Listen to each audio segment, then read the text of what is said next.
One of the worst kept secrets on YouTube is that this has been a beauty channel masquerading as a guitar channel this entire time. So might as well lean into it and talk about just some beautiful open chord shapes that you can do and string together that'll make any kind of simple chord sound that much more beautiful. Okay, so we're gonna do this in what I consider the first or the second prettiest key, the key of E major. Alright? Even just an open E major chord on a great guitar sounds beautiful in its own right, but it's more like a Kardashian beautiful, like it's skin deep, whereas something like this is more like an early Jane Goodall beauty. Beautiful inside and out, just great for the planet in general. So right here, this is open E, 7A with my middle finger, 6D with my pointer finger, and then I'm getting 8G with either my pinky or my ring finger, okay? So I've used this chord in a bunch of other videos. This is technically like an E major 7, right? But let's talk about some other chords that we can do in this key and their counterparts, their bland, skin-deep beauty, Beverly Hills counterparts, and then just kind of go through them in a way that makes sense in context, right? But these wouldn't sound nearly as beautiful if I wasn't using Elixir strings. This video is sponsored by Elixir strings, the most beautiful sounding strings that you'll ever get on a guitar. I've got the 12 to 53 phosphor bronze nanowebs on the Martin D35 here. And again, I cannot think of any better combination. And also the beauty that it'll save on your pocketbook. Is pocketbook still like a word that people use? I don't really know. In your credit card, it won't be that bad for your credit card debt because these strings last forever. All right. So let's talk about why this sounds so much prettier. Okay. In the key of E, we've got an E, right? Makes sense. And then an octave E, and then we have this major third, blah blah blah blah. But all these chords are gonna have open E's on the bottom and top, and also open B, the second highest string, okay? So they're gonna be glued together by essentially just an E, a B, and an E. So anything in this key is gonna sound really great. And then again, E, F sharp, G sharp, A. B is the fifth of E, so it's always gonna kind of be a good supportive note. So we're really taking a bunch of chord shapes and going around these open strings, and we're gonna experiment with that. So the first thing we can do is we can take the same shape, this major 7 shape, and then just move it down to the 4 chord, which would be an A, all right? So we can do this really easily by just taking the same shape and going to the 12th fret. And you'll notice the way that I'm stringing, I'm kind of droning that low E string, and then getting a little bit of the just high E and B strings on the top, right?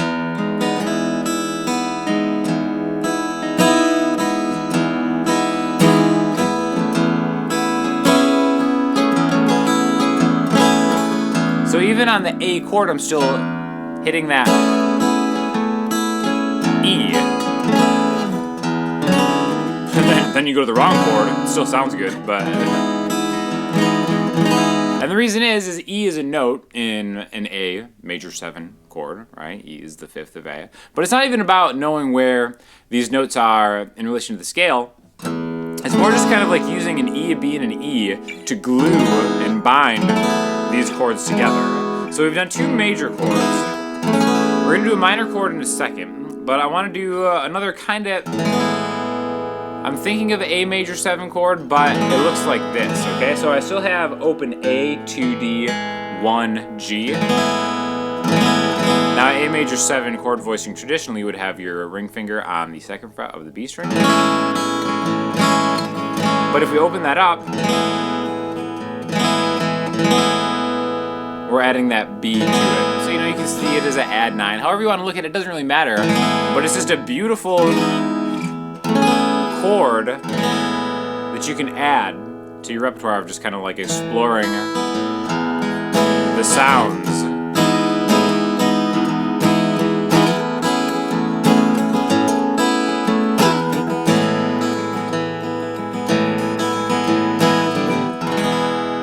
Okay, so let's do some minor chords, all right? There are 3 minor chords in the key of E major. Let's start here and then just go to the 2 and the 3 chord, which would be an F sharp minor and a G sharp minor, okay? The lower voicings would be here, but we're not worried about anything rooting on the E string because we still want that E string to be wide open, okay? And once you get higher up the neck, especially on an acoustic guitar without a cutaway, one of the reasons it sounds so good is because this is like a full-bodied D35. There's no cutaway, so there's that much more wood and just kind of like sound coming from this big dreadnought guitar. The downside is when you get to higher voicings like this, you can kind of be butted up against that guitar, right? So what we want to do is we want to take chord voicings that are going to let us get a little higher without having to get too close to that brick wall right there. So let's do something that looks like this. It's going to be open E, like all of them are. 9 on the A string. There's our root note of what I'm thinking of the chord, being an F sharp. There's this minor third, 7th fret on the D string, and then the 9th fret on the G string, which is going to be like a minor 7 in relation to that F sharp. And again, still open B and E. Okay?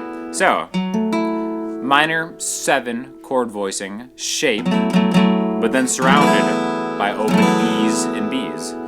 There's the F sharp minor, that's what I'm thinking of, and then 2 frets higher would be G sharp. The 2 and 3 chord in this key. 2 chord, 3 chord, 4, back to home. And then you can always go back to the Kardashian triad. It's so stupid. Forever known from here on that an E major is just a... Anyways, I think you get the idea. Let's do another one. What's the 6th chord in the key of E? The relative minor, we could always go backwards to find it. C sharp. So instead of a C sharp minor, we'll do that same thing. Amazing, right? If you've ever heard Dave Matthews, you know that this sounds great in the key. There it is. Probably the most beautiful pop song ever written. I'm actually not even being sarcastic. I love that song. But yeah, here we go. So there's the C sharp with these E's all around it. And then we can go to the 1 chord, 2, 3, 4. What are we missing here, right? We got the 4 chord, the 3 chord, the 2 chord, the 1 chord, the 6 chord. There's 2 numbers that we haven't done yet. You're probably thinking, where's the 7 chord, right? Ah, I'm glad you asked. So let's go to E. The note before E, and if we go through the major scale, 1, 2, 3, 4, 5, 6, 7, 1. It's easy to just go back. Right? So here's a D sharp. This would be where like a diminished, half diminished chord would be. So we're just going to make a D major chord shape right here. 6A, 7D, 6G. It sounds bad by itself, right? But then even when we add the notes to that, it kind of buries that tritone like in the middle of the chord. And in context, it can sound really good.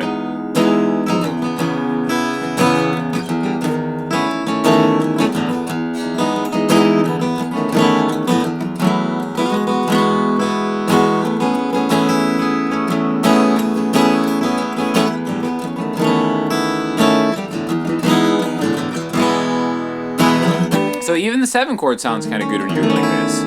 I feel like there's one chord that we're missing. And you know what it is. This is a 5 chord. I hate the 5 chord. I don't hate the 5 chord. It's just like, so much of guitar is like 1 to 5 and 5 to 1.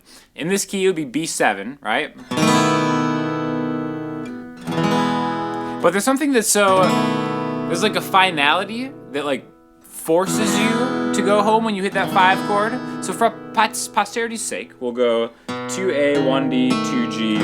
There's our B7 chord. You do it, or you could do it higher up.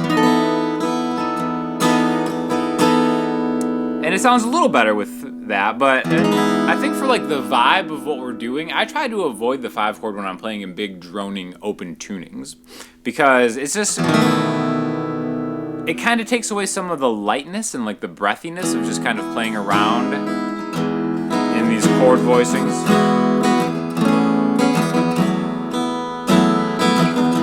So you can kind of hear for yourself, right?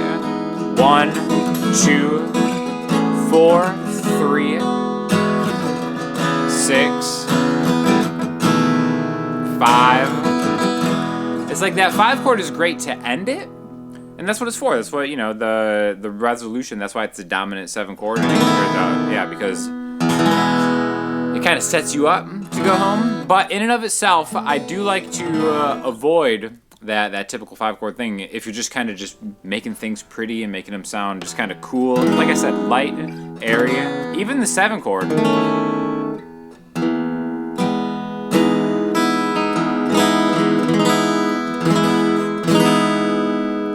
Sounds good in comparison to this, right?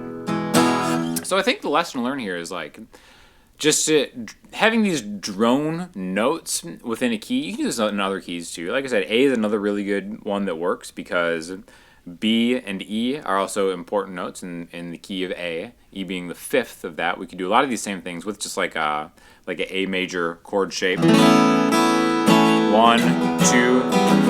3, 4, 5. But I do think it sounds, you know, the key of E is a great way to start because it is like E is your home chord and E and B are a little more suited, a little more familiar sounding, right? So have fun with these. Again, this is probably my all-time favorite chord right here. Becoming my all-time favorite chord. And then you can kind of see how I'm doing this where I'm my pointer finger and my pinky, like look at this right here. So for this chord, my pointer finger and my pinky are making this power chord, right? So when I go to the 2 chord, really these just go higher, and then I swap my middle finger, my ring finger out, and then see how that works? So it's like middle finger is rooting down the major chord, then I go ring finger to make it minor, keep it there, and then middle finger. And then this power chord just stays exactly in that same spot. Again, if you want to do it with your ring finger or your pinky, I like doing it with my pinky, especially because you can use your ring to get like a major 9 chord. If you venture into putting a note on the B string, let me know if you want to see another video about that. But right now, it's really just the A, D, and G strings open on the E, E, and B. And it's going to sound amazing, but only if you get yourself some Elixir strings. So I've got an affiliate link in the description. Definitely consider using that affiliate link because it really, really helps me out and kind of keep these videos coming and being sponsored by the best companies on earth, like Elixir. Come on, you know what's up.